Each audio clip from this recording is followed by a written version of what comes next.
नमो बुद्धाय, जय भीम. मैत्री संघाच्या यूट्यूब चॅनलमध्ये मी आपलं स्वागत करतो, बाळासाहेब थोरात.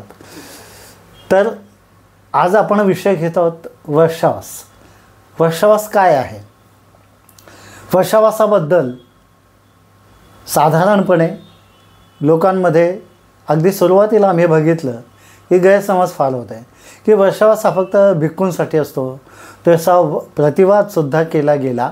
ज्या वेळेला आम्ही वर्षावास सुरू केले त्या काळामध्ये आमच्याशी प्रतिवाद केला, वर्षावास हा भिक्षूंचा आहे, आपलं काय काम आहे त्याच्यामध्ये, अशा पद्धतीने तो प्रतिवाद केला गेला. तथागतांना ज्ञानप्राप्ती झाल्यानंतर तथागतांनी जे पहिलं प्रवचन दिलं, कुठे? सारनाथ येथे मृगदाय वनामध्ये. मृगदाय वनामध्ये जे पहिलं प्रवचन दिलं तिथपासून ते अश्विन पौर्णिमेपर्यंतचा काळ, म्हणजे साधारणपणे 3 ते 4 महिन्याचा हा जो कालखंड आहे, या कालखंडामध्ये जो संपूर्ण म्हणजे कालखंडाला हे वर्षावास असं म्हणतात. वर्षावास म्हणजे वर्षा म्हणजे पाऊस आणि वास म्हणजे राहणे. हा एकंदर कालखंड निवास, वास म्हणजे निवास किंवा राहणे.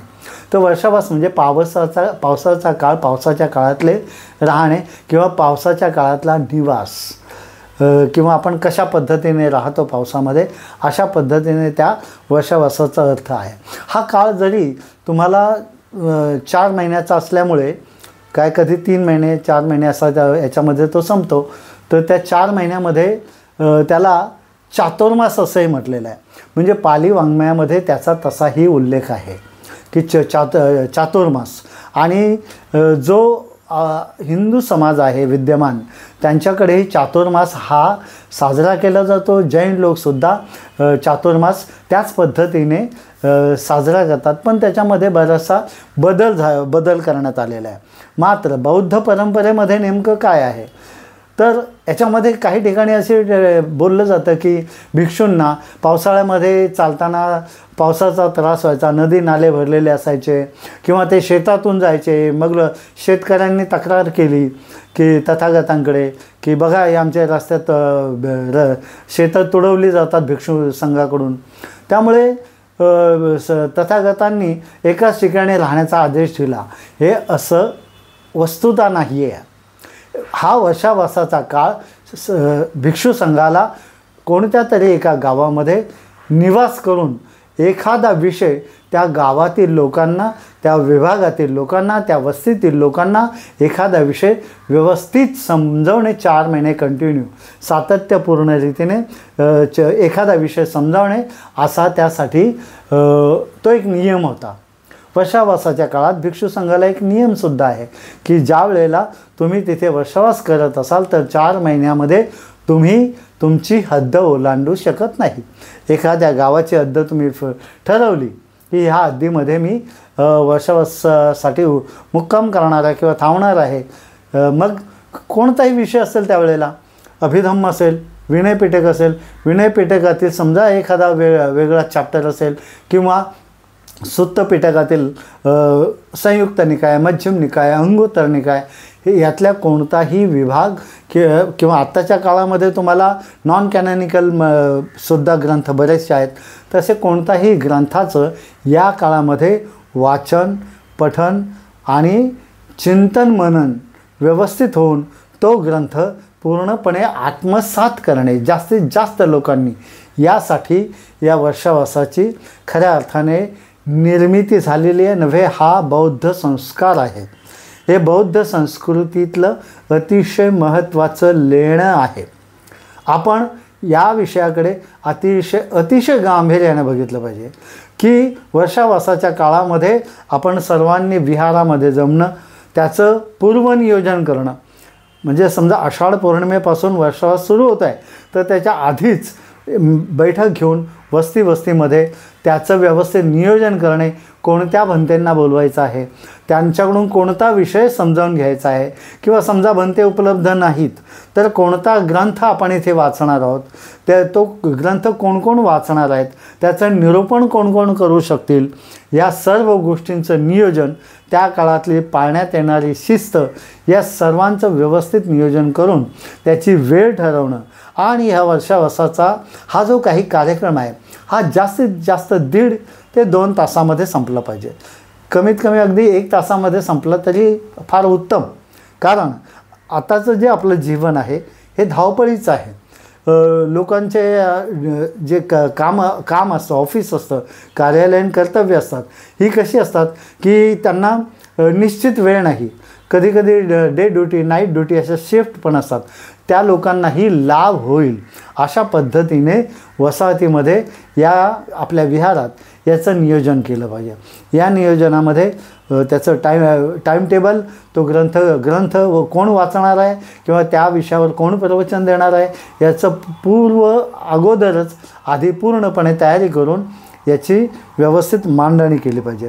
आता समजा तुम्ही अंगुत्तर निकाय वाचायला घेतला तर अंगुत्तर निकायाबद्दलची आधी चर्चा तुमच्यामध्ये व्हायला पाहिजे की साधारण या ग्रंथामध्ये काय आहे आणि हा ग्रंथ आवश्यक कसा आहे. तर त्यामुळे तो सर्वानुमते तो ग्रंथ ठरवण्यात यावा.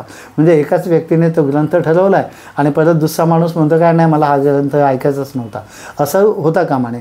आणि धम्माचं कोणतंही धम्मासंबंधाने बाबासाहेबांचे काही ग्रंथ आहे, ॲनालिसिस ऑफ कास्ट आहे, कॉन्स्टिट्यूशन आहे, कोणताही ग्रंथ, कोणताही जो तुम्हाला ज्यातलं नॉलेज तुम्हाला हवं आहे, ज्ञान हवं आहे. कारण वर्षावासाचा संबंध काय आहे, मागच्या वर्षी जे ज्ञान घेतलं त्याच्यापेक्षा वेगळं ज्ञान यावर्षी घेणं.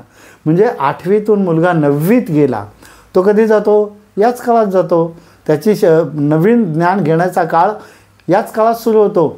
पाऊस पडायला सुरुवात झालं की तो शाळेत जाऊ लागतो. मग कितवीला जातो, 9वीला.